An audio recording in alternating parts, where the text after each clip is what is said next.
अभिनेता सलमान खान के घर के बाहर फायरिंग करने के मामले में मुंबई पुलिस ने नया खुलासा किया है। पुलिस ने बताया कि फेसबुक पेज पर गोली चलाने की घटना की जिम्मेदारी लेने वाले फेसबुक का आईपी एड्रेस कनाडा का निकला है। सलमान खान के घर के बाहर गोलीबारी के कुछ घंटों बाद गैंगस्टर लॉरेंस बिश्नोई के भाई अनमोल बिश्नोई ने एक कथित फेसबुक ऑनलाइन पोस्ट के जरिए घटना की जिम्मेदारी ली और चेतावनी जारी करते हुए कहा कि यह एक ट्रेलर था।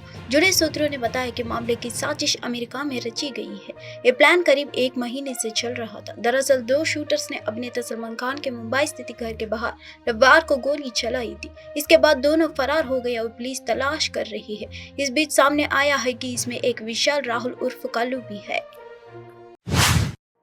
मुंबई में केंद्रीय मंत्री पीयूष गोयल ने कहा, जिनके बारे में कोई बात नहीं करता, पीएम मोदी उनके बारे में बात करते हैं, उनकी पूजा करते हैं। जिस तरह से पीएम मोदी 2047 तक भारत को विकसित राष्ट्र बनाने के लिए सप्ताह के 7 दिन 24 घंटे काम करते हैं। देश मोदी की गारंटी मतलब पूरा होने की गारंटी में विश्वास करता है, चाहे वह भव्य राम मंदिर का निर्माण हो और रामलला की प्राण प्रतिष्ठा हो, अनुच्छेद 370 और 35A को निरस्त करना हो, संसद में महिलाओं के लिए 1/3 सीटें आरक्षित करना हो और राज्य विधानसभा ये 3 तलाक के लिए कानून बनाया या CAA के माध्यम से सताए गए अल्पसंख्यकों को नागरिकता देना।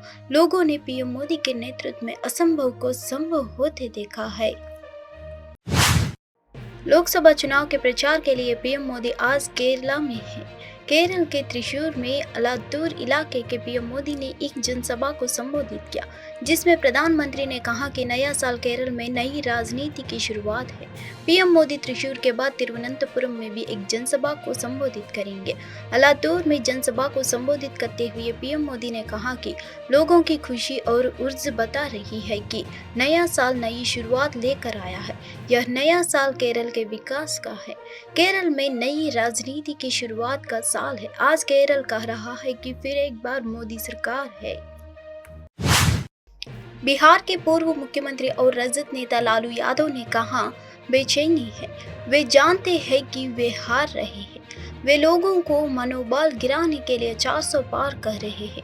उनकी पार्टी के नेता लगातार कह रहे हैं कि वे संविधान को बदल देंगे। यह संविधान डॉक्टर BR अम्बेडकर ने बनाया है। जो भी इसे बदलने की कोशिश करेगा उसे जनता नहीं छोड़ेगी। संविधान बदलने का मतलब लोकतंत्र को बदलना है। बीजेपी और नरेंद्र मोदी को याद रखना चाहिए कि पहले मोहन भागवत ने आरक्षण की समीक्षा करने की बात की थी और देश की जनता ने उनके इरादे को जवाब दिया है। शिवसेना नेता संजय राउत ने 15 अप्रैल को श्रीकांत शिंदे फाउंडेशन की कथित वित्तीय गड़बड़ियों पर चिंता जताई। अपने एक्स प्रोफाइल पर पीएम मोदी को लिखे पत्र को साझा करते हुए राउत ने विभिन्न उदाहरणों पर प्रकाश डाला, जहां सामाजिक कल्याण गतिविधियों के लिए आवंटित धन को कथित तौर पर व्यक्तिगत लाभ के लिए निकाल लिया गया था। एक प्रेस कॉन्फ्रेंस को संबोधित करते हुए संजय राउत ने आरोप लगाया कि महाराष्ट्र में प्रधानमंत्री मोदी के सहयोगी श्रीकांत शिंदे का एक फाउंडेशन है जो बेहद रहस्यमय तरीके से काम कर रहा है और अब तक 500 से 600 करोड़ की उगाही की जा चुकी है। संजय राउत ने कहा, महाराष्ट्र में एक नया खेल शुरू हो गया है। बीजेपी ने 8000 करोड़ का दान करो बिजनेस लो का खेल खेला। सुप्रीम कोर्ट ने इस चोरी की पकड़ लिया है। प्रधानमंत्री मोदी भ्रष्टाचार की बात करते हैं, आचरण के पारदर्शिता लाने की बात करते हैं। महाराष्ट्र में उनके सहयोगी उनके युवराज श्रीकांत शिंदे का एक फाउंडेशन है जो बेहद रहस्यमय तरीके से व्यवहार कर रहा है। अब तक 500 से 600 करोड़ की उगाही की जा चुकी है। महाराष्ट्र में एक नया खेल शुरू है। छोटा खेल है ये। भारतीय जनता पार्टी ने चंदा दो धंधा लो का 8000 करोड़ का खेल किया। गोरख धंधा। हम आपको कुछ दे देंगे, उसके बदले में आप हमें कुछ दीजिए। और सुप्रीम कोर्ट ने यही चोरी पकड़ी है। क्विड प्रो क्यो, ये उनका वर्ड है।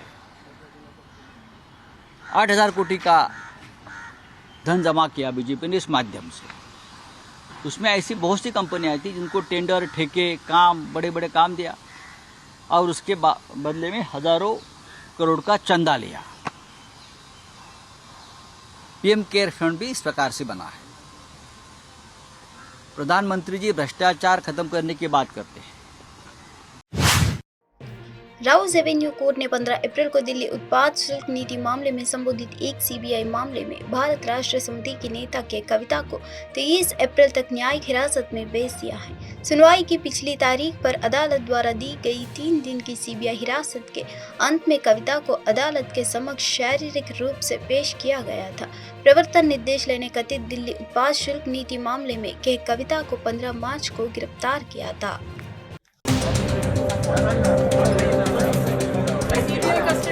బీజేపీ కస్టడీ బయట బీజేపీ వాళ్ళు మాట్లాడారు లోపల సిబిఐ వాళ్ళు అడిగితే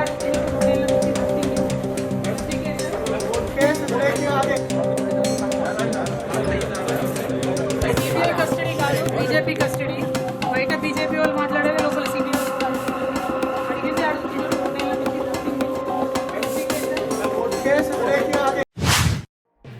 स्वास्थ्य मंत्री मनमुख मांडविया, जिन्हें बसपा ने पोरबंदर निर्वाचन क्षेत्र से लोकसभा उम्मीदवार के रूप में मैदान में उतारा है, उन्होंने 15 अप्रैल को यानी आज पोरबंदर के बोजेश्वर मंदिर में पूजा की। उन्होंने आगामी लोकसभा चुनावों के लिए अपना नामांकन दाखिल करने से पहले मंदिर का दौरा किया।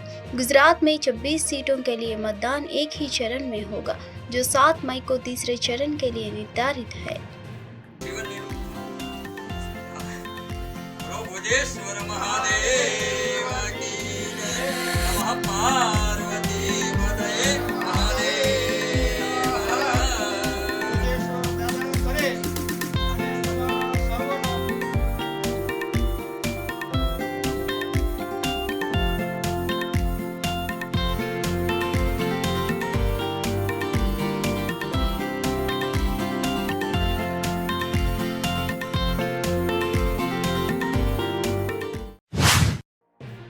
पंजाब के मुख्यमंत्री भगवंत मान ने सोमवार को दिल्ली के सीएम अरविंद केजरीवाल से तिहाड़ जेल में मुलाकात की। इसके बाद मान भावुक नजर आए। भगवंत मान ने कहा कि 2 मुख्यमंत्री को आतंकवादी की तरह मिलवाया, ये तानाशाही की हद है। भगवंत मान ने कहा आधे घंटे तक मुलाकात थी। जैसे ही बैठा दिल को काफी दुख हुआ। जो हार्डकोर अपराधी होते हैं उन जैसी सुविधा भी केजरीवाल को नहीं मिल रहा है। शीशों के पार फोन पर बात करवाई, शीशा भी गंदा था, शक्ल भी नजर नहीं आ रहा था। केजरीवाल कट्टर ईमानदार है और उनसे ऐसा व्यवहार किया जा रहा है। उत्तर प्रदेश के मुख्यमंत्री योगी आदित्यनाथ ने 15 अप्रैल यानी आज लखनऊ में एक प्रेस कॉन्फ्रेंस की, जिसके दौरान उन्होंने पार्टी के घोषणा पत्र संकल्प पत्र के प्रमुख बिंदुओं पर प्रकाश डाला। उन्होंने कहा कि आगामी 5 वर्षों का विजन मोदी की गारंटी के रूप में संकल्प पत्र के माध्यम से परिलक्षित हो रहा है। लोकसभा चुनाव के लिए बीजेपी ने 14 अप्रैल को अपना घोषणा पत्र जारी किया। उन्होंने कहा चाहे 2017 और 2022 के विधानसभा चुनाव हो या 2014 और 2019 के लोकसभा चुनाव, बीजेपी ने संकल्प पत्र जारी करना शुरू कर दिया है। कल पीएम मोदी ने डॉक्टर BR अम्बेडकर की जयंती के मौके पर 2024 चुनाव के लिए संकल्प पत्र जारी किया है। इसके 4 स्तंभ है: युवा, गरीब, किसान और महिलाएं। बसपा सिर्फ एक राजनीतिक दल नहीं बल्कि जनता की आकांक्षाओं का प्रतीक बन गई है। देश का जो महत्वाकांक्षा है वो मोदी जी का मिशन है, जो मोदी जी का विजन है वो हम सबका मिशन है। पीएम मोदी ने देश में जो बदलाव लाए हैं, जो नया भारत हम आज देख रहे हैं, गांव, गरीब और किसान पर फोकस कर योजनाओं का जमीन पर लाने का जो काम किया है वह सब मोदी पर आधारित है कि गारंटी आने वाले 5 वर्षों के लिए हमारा दृष्टिकोण मोदी की गारंटी के रूप में संकल्प पत्र में प्रतिबिंबित हो रहा है। स्वतंत्र भारत में यह पहला चुनाव है जो आत्मनिर्भर है और विकसित भारत बनने की महत्वाकांक्षा के साथ लड़े जा रहा है। कल आदरणीय प्रधानमंत्री श्री नरेंद्र मोदी जी के कर कमलों से अपना संकल्प पत्र जारी किया है। भारतीय जनता पार्टी 2014, 2017, 2019, 2022 के जो उत्तर प्रदेश विधानसभा के चुनाव या फिर लोकसभा के 14 और 19 के इलेक्शन थे, इन सभी चुनावों में या राज्य विधानसभाओं के चुनावों में पहले चुनाव से जो राजनीतिक दलों की एक प्रपार्टी बनी थी कि हम घोषणा पत्र जारी करेंगे, घोषणा पत्र नहीं बल्कि एक संकल्प पत्र भारतीय जनता पार्टी ने जारी करना प्रारंभ किया और कल भारत के संविधान के शिल्पी बर्धमान दुर्गापुर लोकसभा सीट से बीजेपी उम्मीदवार दिलीप घोष ने 15 अप्रैल यानी आज तृणमूल कांग्रेस पर हमला बोलते हुए कहा था कि पश्चिम बंगाल में पंचायत चुनाव के दौरान ममता और अभिषेक ने बांग्लादेश से गुंडों को खरीदा था। उन्होंने यह भी कहा कि पूरे भारत में मोदी के सामने कोई नेता नहीं है। दिलीप घोष ने कहा, पंचायत चुनाव में यहां गुंडों और पुलिस को लेकर वोटिंग होती है, लेकिन इस बार गुंडों को बाहर नहीं निकालने दिया जाएगा। ममता और अभिषेक ने बांग्लादेश से भी लोगों को खरीदा, उन सबके लिए मैं अकेली ही काफी है। पूरे भारत में मोदी के सामने कोई नेता नहीं है। এবার তারও বেশি দেবে। গতবারে যারা দেয়নি তারা বুঝতে পারলো বিজেপি জিতে যেত, আমরা দিলাম না কেন, এবার তারাও দেবে। ঠিক আছে, প্রচারে বেরিয়ে কি বলছেন? আমি তো লোকের সঙ্গে দেখা করছি, কিছু বলছি না, ওদের কথা শুনছি, খালি শুনছি। রাস্তাঘাট নেই এখানে, এই বর্ধমান এলাকায় পুলিশের এত অত্যাচার, যারা ট্রান্সপোর্টের বিজনেস করে ট্রাক মেটাডোর থেকে নিয়মিত টাকা তুলছে, যেখানে সেখানে নো এন্ট্রি লাগিয়ে দিয়ে সমস্ত গাড়িকে আটকে দেওয়া হচ্ছে, বিনা কারণে জাম হচ্ছে আর ঝামেলা করে টাকা তোলা হচ্ছে। ট্রান্সপোর্টার আমার সঙ্গে কথা বলেছেন, বলে দাদা খুব সমস্যায় আছি, ইচ্ছা মতো রাস্তাঘাট বন্ধ করা, অত্যাচার করা, ভয় দেখানো আর টাকা তোলা পুলিশ এবং টিএমসির গুন্ডারা মিলিতভাবে করছে। মুখ্যমন্ত্রী তো বাংলার জন্মদিন পালন করলেন হঠাৎ করে। বাংলাকে উনি জন্ম দিয়েছেন নাকি? এই বাংলা কবে কার আমলে শুরু হয়েছে? আর 25শে বৈশাখ কবে, পয়লা বৈশাখ কবে শুরু হয়েছে? যেখানে সেখানে ঢুকে যা ইচ্ছা বলে দিলে হবে নাকি? তো সেজন্য উনি নিজে কিছুই করেননি, তো বলবেন কি? একটা কারখানা উদ্বোধন করতে মমতা ব্যানার্জিকে আপনারা দেখেছেন আজ পর্যন্ত? দেখেন। মোদিজি দেখুন, হাইওয়ে, এয়ারপোর্ট, রেল, ট্রেন সমস্ত উদ্বোধন করছেন। মমতা ব্যানার্জি কি উদ্বোধন করছেন কোথাও দেখেছেন? কেউ দেখবেন না। সব কাটমানি আর লুটপাট চলছে, ওই টাকা লুট হয়ে যাচ্ছে আর রাস্তায় হাঁটছেন, টাকা দাও টাকা দাও টাকা দাও, সারা জীবন